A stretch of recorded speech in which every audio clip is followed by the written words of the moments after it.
One of the cool things about being a car guy who lives in the Netherlands is being so close to Germany, the original home of the automobile. Today we're going to go for a drive on the world famous German Autobahns. Let's go for a drive.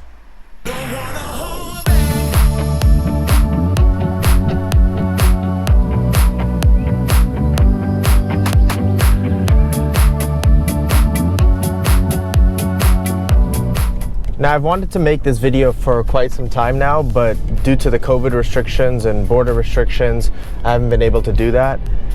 So I'm really excited to finally make this video. I'm not going to be hitting any sort of crazy speeds today. My car maxes out around 220 kilometers per hour. And that's, according to the gauge, not GPS verified. But yeah, I'm not going to be hitting anything too crazy. If you're looking for top speed runs on the Autobahn, check out AutoTopNL. They're one of my favorite YouTube channels. They're a couple of Dutch guys who live close to Germany, and they just take every car and blast it on the Autobahn. And I really love their videos. When I first drove on the Autobahn a few years ago, when I first visited Germany, I was absolutely amazed. It was a truly unique experience, unlike anything else I'd ever experienced. I mean, a highway system without an effective maximum speed limit, a recommended speed limit of 130 kilometers per hour. Now, there are a lot of parts of the Autobahn that do have a speed limit enforced, but for the parts that don't, it's a recommended speed limit of 130 kilometers per hour, but you can go as fast as you want. And experiencing that for the first time was truly unique. Now we're getting on the A57 and let's see how it goes. So the part we're on right now has no effective speed limit. It's a recommended speed limit of 130 kilometers per hour. A lot of people think that having no speed limit can be scary, but as I've covered before, German drivers are extremely well disciplined. Germany has some of the most rigorous processes to obtain a driver's license, and because of that, German drivers are really well disciplined, some of the best in the world. So actually having no speed limit, and even on a two-lane road like this, it's okay because people follow the rules. They keep to the right, they only stay left when they're passing, you check your mirrors all the time, and before you make any pass, you double check, triple check, you're constantly checking your mirrors, and if you're paying attention, it's actually pretty safe to go this speed. In fact, the German Autobahns have less crashes per kilometer than compared to the US and many other countries. Not every drive is perfect. I mean, this person's not going as fast and, but they're getting over pretty quickly, and then I can keep going on my way. So, I mean, it is difficult to do sustained stretches of high speed, but as long as you're paying attention, it's actually fine. I think one of the other things that enables Germany to have such high speed limits on these Autobahns is the vehicles are kind of designed for it. The German-made vehicles, BMW, Mercedes, Audi, even Volkswagens, they're really well engineered. They're engineered for these higher speeds. Stiffer suspension, good tires, good steering, and they feel solid at speed. In fact, I think the cars actually feel better at higher speeds than they do at lower speeds. On top of that, even if you own a car for a longer period of time in Germany, there's rigorous inspection laws. So the TÜV inspection is quite famous because there's a lot of things that are checked to keep your car roadworthy. And you have to have those fixed to be able to drive them on the road. And that also allows people to have, safer cars and a safer experience on the Autobahn.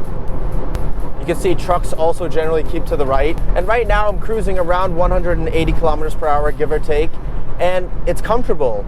It's smooth, the car's smooth, the road's nice. I feel it completely in control. And even changing lanes is no problem. And you can do this at higher speeds in different cars. So driver discipline, well-engineered vehicles, well-maintained and roadworthy vehicles, really enable this higher speed capability on these Autobahns. And it's really great, and it's a really unique experience as an American living in the Netherlands and coming over to Germany and being able to drive as fast as I want, as fast as I can. I love it. One of the things is, as you're going this fast, you're constantly paying more attention. I'm looking at so many different things and noticing many different things to pay attention to, even more so than when I'm driving slower, because you have to be thinking ahead. You have to check your mirrors constantly. You have to be looking as far ahead as you can to predict what is this driver going to do, who's merging onto the highway, what could go wrong, and how will I react. So really driving at these speeds actually forces you to pay more attention. You can't be on your phone, you can't be multitasking, you're just driving, and that's what I love about driving on the Autobahn. One of my favorite experiences on the Autobahn was a couple of years ago. I drove from Munich to Stuttgart in a BMW M240i, and it was a Sunday morning, and the road was completely empty, and I was able to cruise, I think, around 215 kilometers per hour for over an hour. I mean, just consistently cruising at that speed, and it was amazing. That car was truly incredible, a real BMW, if you will, and the acceleration was amazing, the handling was great, and I mean, that was one of my favorite experiences of cruising on the Autobahn. One of the things with the BMW 1 Series, actually, I was quite impressed the first time I brought it on the Autobahn how well it handles and how well it does even around 200 kilometers per hour. It's solid, it's stable, not so quiet. I mean, there's a lot of noise, but that's to be expected when you're going these speeds. And yeah, I'm happy with it. That was something that was important to me in choosing a car. I wanted something that I could drive on the Autobahn and feel comfortable with. Now, there are a lot of rules to driving in Germany and driving on the Autobahn. I'm not going to cover all of those. I'll link to American Guy in Germany's YouTube channel. He has a couple of videos about driving in Germany and all of the different rules, and he goes through really comprehensive coverage. So I'll link to that in the description below. So now I'm going, foot to the floor, kind of maxing it out. Let's see what we can do. There's quite a few cars on the road, but yeah, it seems okay so far.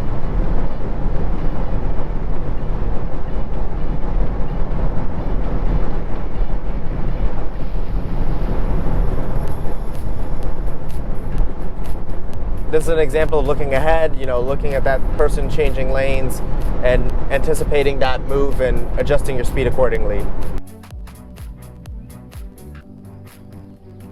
This is just around 210 kilometers per hour. I think the car is still quite stable. I'm still quite comfortable, but you do feel things a little bit more. Passing other cars, you start passing them quite quickly, so you really are paying attention. What's crazy to me is the AutoTopNL guys will be going much higher speeds. I mean, over 300 kilometers an hour and making videos. I mean, it's crazy to me, but once you get used to these speeds, you just, build your way up, and, it's just something you get used to. It's human nature. And it's funny because even when you were going that fast, over 200 kilometers, and you slow down to something like 160, 170, it feels so much slower, and you're still going pretty fast.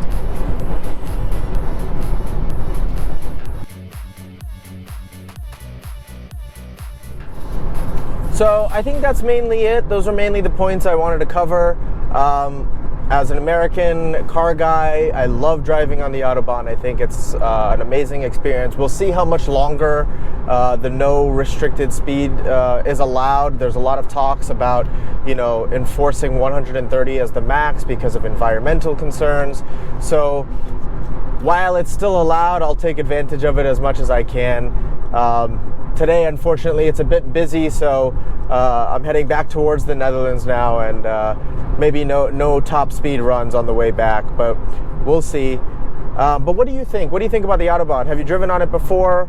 Or do you think the idea of not having a defined speed limit is crazy? What are your thoughts? Let me know in the comments below, and thanks for watching.